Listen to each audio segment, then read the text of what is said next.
بنتقل ليكم لحاجة مهمة قوي في قضايا القتل العمد. علاقة السببية. وعلاقة السببية دي أهم دفع بندفعه في قضايا القتل. طيب علاقة السببية هي إيه؟ وإحنا صغيرين كنت أقراها كده لكن مش فاهمها، سواء طالب ولا محامي صغير لسه، لغاية بدأنا نبحث فيها وبدأنا نطبقها في قضايا القتل المعروضة علينا. لقينا علاقة السببية 3 دواير جنب بعض، 3 دواير كده جنب بعض. الدايرة الأولى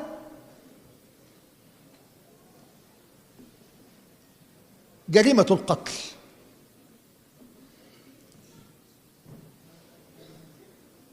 الدايرة اللي قبل منها جريمة القتل سببها فعل، سواء إطلاق نار أو سلاح أو سكينة أو سنجة أو عصاية. يبقى جريمة القتل سببها فعل القتل. ناخد تاني بدايرة بقى التانية دي، ناخدها على الدايرة الأولى، فاعل معين. يبقى جريمة القتل أو وقعة القتل منسوبة إلى فعل القتل، وفعل القتل منسوب إلى فاعل معين محدد. أدي علاقة السببية.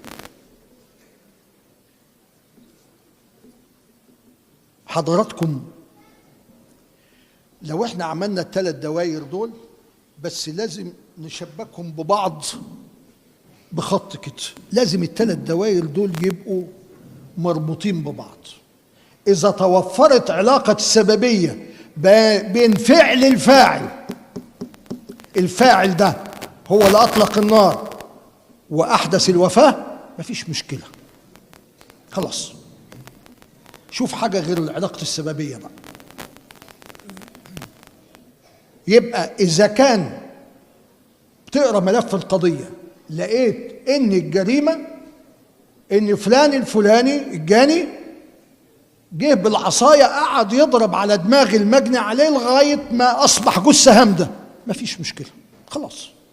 الطبيب الشرعي قال لك حصل كسر في الجمجمة وأدى إلى نزيف داخلي وأدى إلى كذا وأدى إلى كذا وأدى كذا، خلاص.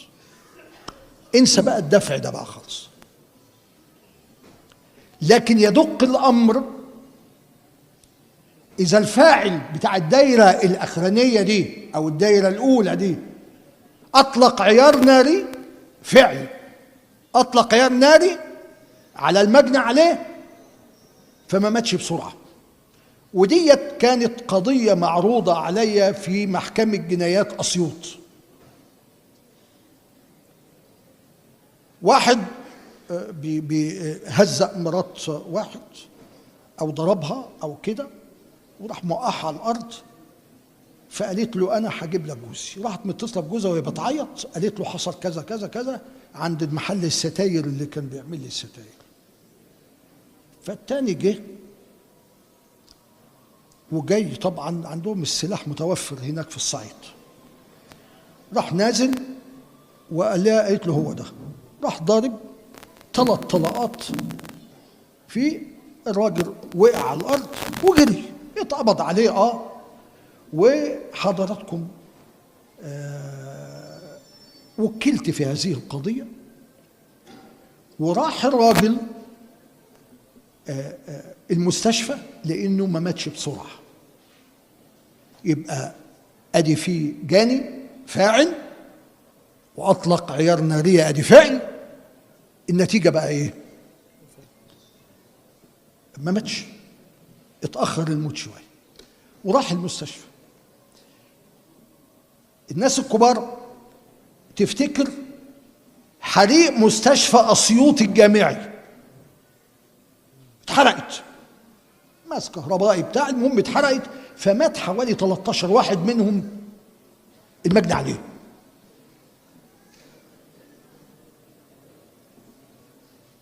فقلنا طيب هل تحاسبوني على حريقه اللي موتته؟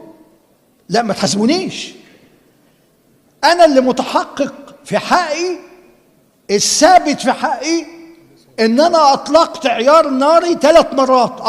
انا بعترف لغايه دلوقتي كده، لكن هو اتنقل للمستشفى حي.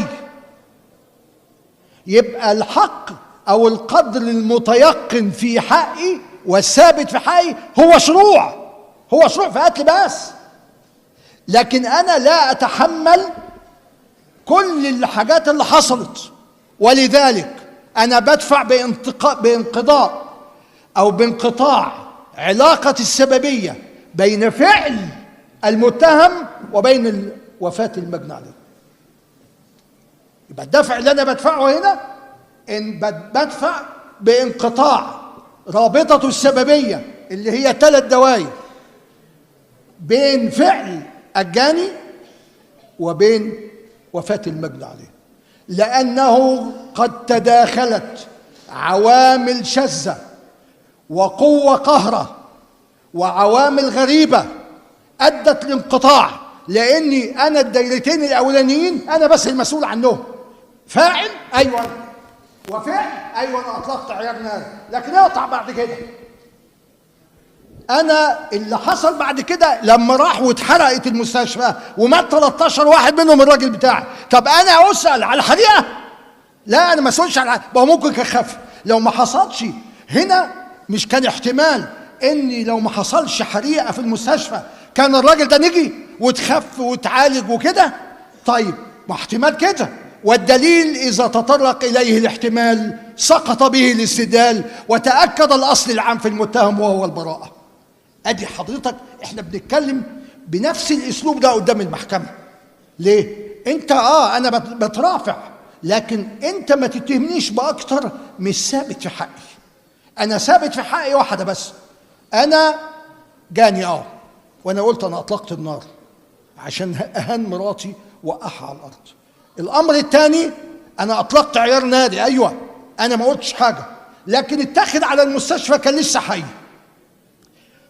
العربيه اللي اتنقلت بيه بقى تقع بيه ويموت، المستشفى تتحرق، ولا الكلام ده اسال عنه.